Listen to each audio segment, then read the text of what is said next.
હવે આજે શિવરાત્રિ છે એટલે આપણે કાકાએ આજે વાત કરી એ રીતે સમજીને તો શિવની જે વાત થઈ એની ભેગી આપણે ગુણની વાત કરી કે શિવ એટલે ખરેખર આ શિવલિંગ રહ્યું એ નહીં અને અર્ધનારી એ નહીં અને જે શિવની આપણે પ્રતિમા જોઈએ એ નહીં પણ એના ગુણથી શિવ છે. શિવ ખરેખર એક સમજવાની વસ્તુ છે આખી. હવે એને આપણે સમજવી હોય ને તો પહેલાં આપણે સામાન્ય લેવલથી સમજી શકીએ. જેમ કે અત્યારે આ ગાડલું છે એ એટમનું બનેલું છે, આપણું શરીર એટમનું બનેલું છે, આ મોબાઈલ એટમનો બનેલો છે. આ આખી પૃથ્વીની અંદર પ્રકૃતિમાં કોઈ પણ વસ્તુ એટમ સિવાય ના બને. એટમ એટલે અણુ. હા, અણુની. હવે એટમ એટલે અણુ. અણુ એટલે કેવું કે કોઈ પણ વસ્તુ હોય જેમ કે અત્યારે આપણે આ મોબાઈલ હોય આના કટકા કરવા માંડીએ આમાં પછી આપણે આંખને દેખાતા બંધ થાય ને કટકા, પછી આપણે આને ટેલિસ્કોપથી કે એનાથી જોઈ શકીએ આમ સૂક્ષ્મ એવા કટકા કટકા કટકા કરતા જવું. પછી એક છેલ્લે એક એટમ આવે અને એટમ રહ્યો ને એ 3 વસ્તુથી બનેલો હોય. ઇલેક્ટ્રોન, પ્રોટોન અને ન્યુટ્રોન 3 વસ્તુથી બનેલો હોય અને 3 વસ્તુ રહીને એના બંધારણ રહ્યા ને એકબીજા ભેગા એવી રીતે કામ કરતા હોય કે એ અણુને બનાવેલો રાખે. હવે એમાં ઇલેક્ટ્રોન રહ્યો ને એ પોઝિટિવ શક્તિ છે, ન્યુટ્રોન રહ્યો એ નેગેટિવ છે અને આ પોઝિટ્રોન રહ્યો ને એ બેયને સમતોલ રાખે, પકડી રાખે એવી શક્તિ છે, સમજ્યા? તો હવે એ અણુ રહ્યા ને એનાથી બંધારણથી કોઈ પણ વસ્તુ રહી એ બનવી શક્ય છે. એ વાત થઈ આપણે વૈજ્ઞાનિક લેવલની અને અત્યારની જે આ ભણેલી ગણેલી પેઢી રહી એની કે બધી જ વસ્તુ બનેલી છે એ અણુથી બનેલી છે.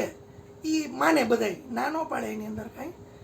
તો એવી જ રીતના તમે થોડાક આધ્યાત્મમાં જાઓ એટલે કોઈ પણ વસ્તુ રહીને એ એની રચના રહીને તો કે એ 3 ગુણથી છે.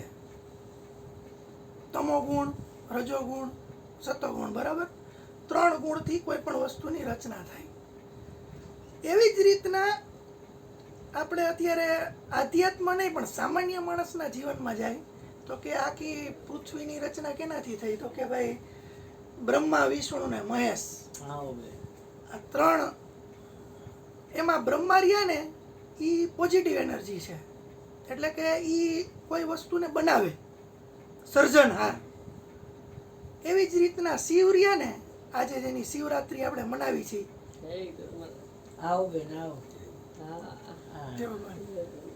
આપણે જે આજે શિવરાત્રી જેની મનાવી છીએ, માણસો આખી રાત જાગે છે, પછી ભાંગ પીવે, ગાંજો પીવે, બધું પીવે અને નાગા બાવા તે એની જિંદગી અર્પણ કરી દીધી શિવની વાહે. પણ શિવ ખરેખર શિવનો ગુણ શું છે? વિનાશ. જેમ બ્રહ્માનો ગુણ સર્જન એવી રીતે શિવનો ગુણ છે વિનાશ. તો હવે તમે કાકાએ વાત કરી એમાં તમે ગુણમાં જાઓ ને જઈએ તે તમને શિવની મૂર્તિ દેખાતી બંધ થઈ જશે, તમને શિવનું સ્વરૂપ દેખાતું બંધ થઈ જશે અને પછી તમે એના મૂળ તત્વો ઉપર આવશો. એનો ગુણ શું છે?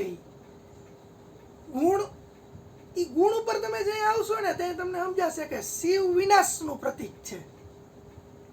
હવે એ બેયની વચ્ચે એક સર્જનહાર, એક વિનાશ અને બેયની વચ્ચેની કડી રહીને એ આપણે ગુરુ મહારાજ એટલે કે વિષ્ણુ. એ કેવી વાત છે કે આને માપે રાખે, આને માપે રાખે, બેયને સંતુલનમાં રાખે. તમને એમ થાય કે બ્રહ્મા છે તો પછી શિવની શું જરૂર છે, ને શિવ છે તો ભાઈ બ્રહ્મા શું કરવા ઉત્પન્ન કરે છે? તો તમે અત્યારે કોઈ પણ એક ગાડી લ્યો, 4 વ્હીલ કે કોઈ 2 વ્હીલ લઈ લ્યો તમે, હવે એની અંદર નકરું લીવર જ હોય તો એ હાલે? સર્જનહાર છે એ વસ્તુ, શક્તિ પ્રદાન કરે છે આગળ વધવા માટે થઈને. એમાં લીવર મારીને તમે બેસી જાઓ તો એ વસ્તુ હાલશે? આગળ સ્પીડ બ્રેકર આવશે, કોઈક વચમાં હાઈલા જતા હશે, ન્યા ભટકાઈ જશે, ઊભું રહેવું હોય તો ઊભું નહીં રહે. તો જેમ 4 વ્હીલની અંદર લીવર મારે ન હાલે એમ બ્રહ્માના સર્જનથી ન હાલે. એમાં શિવરૂપી બ્રેક જરૂરી છે, સંતુલન જોશે. હવે નકરી બ્રેક હોય તો આગળ નહીં વધી શકી. નકરી બ્રેકનો ગુણ હશે તો આગળ નહીં વધી શકી ને નકરું લીવર હશે તો તમારે ઊભા નહીં રહી શકો. તો એના માટે ડ્રાઈવર નામનો વિષ્ણુ જોશે. ડ્રાઈવર જરૂર હોય તો લીવર મારે, જરૂર હોય તો બ્રેક મારે અને ગાડીને જે જગ્યાએથી વીપડીએ જ્યાં પહોંચવું ત્યાં પહોંચાડે. તો આજે આપણે જ્યોતિમાં ને જોશના ભૈબા મારા થાય એનો ઉપદેશનો જે દિવસ છે એ મુજબ જોઈ તો એને ખરેખર માણસના જીવનની અંદર એક પોઝિટિવ એનર્જી એક નેગેટિવ એનર્જી બે હતી. કોકને નેગેટિવ આવી હોય તો એ જુગાર રમે ને ન કરવાનું કરે ને એવું બધું ઘણું બધું કરે અને એને આવે છે આવે ને એને એક જાતનો અંદર હોય. અને કોક માણસ એવો હોય તો એ બહુ વધારે પડતો આ રીતનો હોય તો એ બેને સંતુલન કરીને ઉપદેશ રૂપી એક વિષ્ણુનું જ્ઞાન આપી અને બેને એક સંતુલનની અંદર હલાવે ને એ આ ઉપદેશ થયા પછી તમે અત્યારે જે રીતના હાલો છો ને એ રીતના હાલી શકો બે શક્તિની વચ્ચે. એટલે વાત છે શિવની. આજે શિવરાત્રિ છે તો શિવ નહીં પણ શિવના ગુણને પકડો.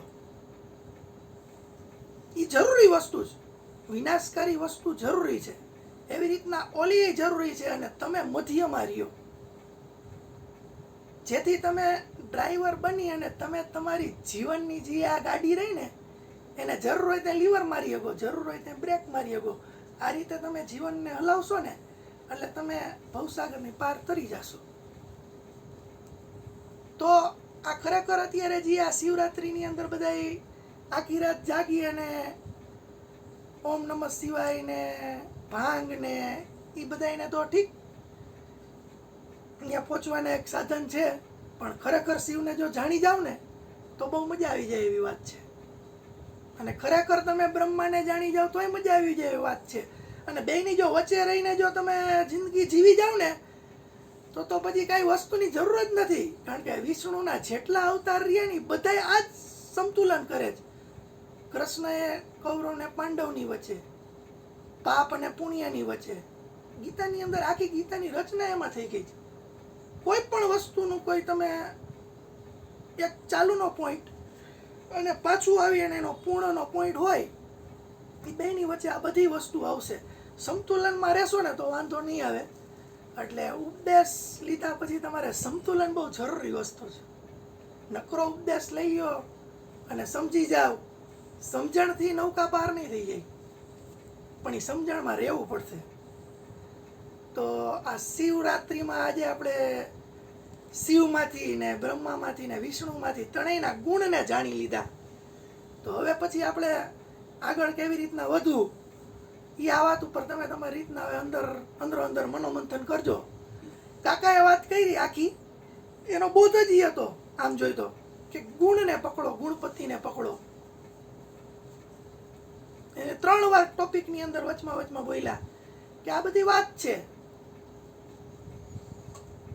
શિવની બધી વાત કરી એની અંદર એને એક વસ્તુ બોલ્યા વચમાં કે ના આ ઉપર જઈને ઓલા બ્રહ્મામાં અડી આવ્યા એ એક વાત છે. નીચે જઈને આપણે વિષ્ણુ એમ કીધું કે મને ખબર ન પડી, વચમાંથી સુદર્શન નીકળ્યું અને બ્રહ્માને કાપીને કે એનું મંદિર ક્યાંય નથી, ખરેખર સર્જનહારનું મંદિર ક્યાંય નથી.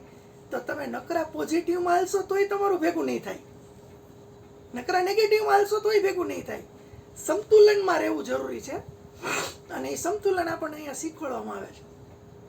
બોલો સદગુરુ મહારાજની જય. જય વાહ ભાઈ વાહ.